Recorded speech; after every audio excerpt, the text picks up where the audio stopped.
ನಮಸ್ಕಾರ ರೀ ಎಲ್ಲರಿಗೂ.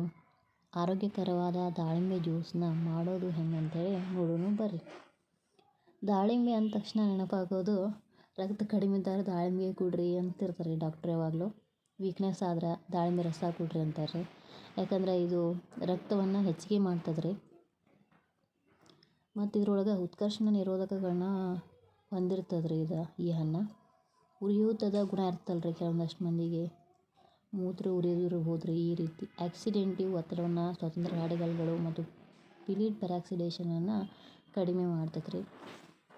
ನಾನು ಮೊದಲಿಗೆ ಹಣ್ಣನ್ನು ಕಟ್ ಮಾಡಿ ಮೊದಲು ಬೀಜ ಎಲ್ಲ ತೆಗೆದು ಇಟ್ಕೋತೀನಿ ರೀ. ಆಮೇಲೆ ಅದನ್ನು ಜ್ಯೂಸ್ ಮಾಡೋಕೆ ಈಸಿ ಆಕೈತೆ ರೀ. ಈ ಹಣ್ಣು ರೀ ಹೃದಯದ ಆರೋಗ್ಯವನ್ನು ಉತ್ತೇಜಿಸ್ತದೆ ರೀ. ಹಾರ್ಟ್ ಅಟ್ಯಾಕ್ ಅದು ಆಗೋದು ಸಂಭವ ಕಡಿಮೆ ಇರ್ತದೆ ರೀ. ಇಂಥ ಹಣ್ಣುಗಳನ್ನ ಸೇಬು ಹಣ್ಣು, ದಾಳಂಬ್ರಿ ಹಣ್ಣು ತಿನ್ನೋದಂದ್ರೆ ಆರೋಗ್ಯಕ್ಕೆ ಒಳ್ಳೇದು ರೀ ಇದು.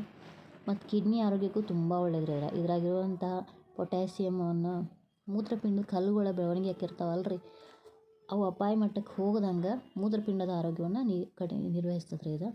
ಮತ್ತು ರಕ್ತದ ಒತ್ತಡವನ್ನು ನಿಯಂತ್ರಿಸಲು ಸಹಾಯ ಮಾಡ್ತದೆ ರೀ ಇದು.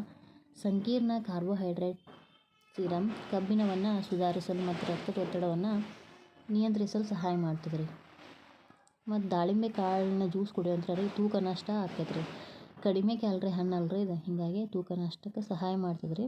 ಮತ್ತು ಇದ್ರಾಗಿರುವಂಥ ಮೆಟಾಬಾಲಿಸಮ್ ಅನ್ನುವಂಥದ್ದು ರೀ ಹೆಚ್ಚಿರೋದ್ರಿಂದ ರೀ ದೇಹದ ಕೊಬ್ಬನ್ನು ಕಳೆದುಕೊಳ್ಳೋದಂತನೂ ತಡೀತೈತೆ ರೀ. ವೀಕ್ನೆಸ್ ಆಗೋಲ್ಲ ರೀ ಮನುಷ್ಯ. ಒಳ್ಳೆ ಕೊಬ್ಬು ಕಳೆದುಕೊಂಡ್ರೆ ವೀಕ್ನೆಸ್ ಆಕೈತೆ ರೀ. ರೋಗ ನಿರೋಧಕ ಶಕ್ತಿ ಜಾಸ್ತಿ ಇರೋದ್ರಿಂದ ರೀ ವಿಟಮಿನ್ ಸಿ ಜಾಸ್ತಿ ಇದೆ ರೀ ಈ ಹಣ್ಣಿನೊಳಗೆ. ಮತ್ತು ಇದು ಫಲವತ್ತತೆಯನ್ನು ಸುಧಾರಿಸ್ತದೆ ರೀ. ಅಂದರೆ ಆರೋಗ್ಯಕರ ಲೈಂಗಿಕ ಬಯಕೆಗಳನ್ನು ಉತ್ತೇಜಿಸ್ತದೆ ರೀ. ಮತ್ತು ಗರ್ಭಧಾರಣೆಗೆ ಅಗತ್ಯವಾದ ಫೋಲಿಕ್ ಆಮ್ಲದ ಉತ್ಪಾದನೆಗೆ ಸಹಾಯ ಮಾಡ್ತದೆ ರೀ ದಾಳಂಬ್ರಿ ಕಾಳು. ಅದಕ್ಕಾಗಿ ನಾವು ಆದಷ್ಟು ದಾಳಂಬ್ರಿ ಕಾಳಿನ ಜ್ಯೂಸನ್ನ ಯಾವಾಗ ಕುಡಿತಾರೆ ರೀ ಸಣ್ಣ ಮಕ್ಕಳಿಗೆ ಕೊಡ್ಬೇಕು ರೀ. ಅವ್ರಿಗೆ ವೀಕ್ನೆಸ್ ಆಗೋಲ್ಲ ರೀ ಜಾಸ್ತಿ. ಆಮೇಲೆ ಬ್ಲಡ್ ಕಮ್ಮಿ ಇದ್ದವ್ರಿಗೆ ಈ ಹಣ್ಣನ್ನು ಡಾಕ್ಟ್ರು ಹೇಳ್ತಾರೆ ರೀ ಹಣ್ಣಿನ ಜ್ಯೂಸ್ ಕೊಡ್ರಿ ಅಂತೇಳಿ. ಅವಾಗ ಈ ರೀತಿ ಮಾಡಿಕೊಟ್ರೆ ಕುಡಿಯೋಕೆ ಈಸಿ ಆಕೈತೆ ರೀ. ಇದಕ್ಕೆ ಸ್ವಲ್ಪ ರುಚಿಗೆ ಅಂದ್ರೆ ಹಣ್ಣು ಸ್ವಲ್ಪ ಒಗರಿದ್ರೆ ಸಕ್ಕರೆ ಹಾಕಿರಿ. ಶುಗರ್ ಇದ್ದರೆ ಸಕ್ಕರೆ ಆ್ಯಡ್ ಮಾಡ್ಕೋಬೇಡ್ರಿ. ನೋಡಿರಿ ನಮ್ಮ ಜ್ಯೂಸ್ ರೆಡಿ ಆಯ್ತು ರೀ. ಈ ವಿಡಿಯೋ ನಿಮಗೆ ಇಷ್ಟ ಆದರೆ ಲೈಕ್ ಮಾಡಿರಿ, ಸಬ್ಸ್ಕ್ರೈಬ್ ಮಾಡಿರಿ. ಇನ್ನಷ್ಟು ವಿಡಿಯೋಗಳಿಗಾಗಿ ಪ್ರೋತ್ಸಾಹ ನೀಡಿರಿ. ನೀವು ಈ ಜ್ಯೂಸ್ ರೆಸಿಪಿಯನ್ನು ಮಾಡಿರಿ, ಹೆಂಗೆ ಬಂತು ಅನ್ನೋದನ್ನು ಕಮೆಂಟ್ ಸೆಕ್ಷನ್ದಾಗ ತಿಳಿಸ್ರಿ.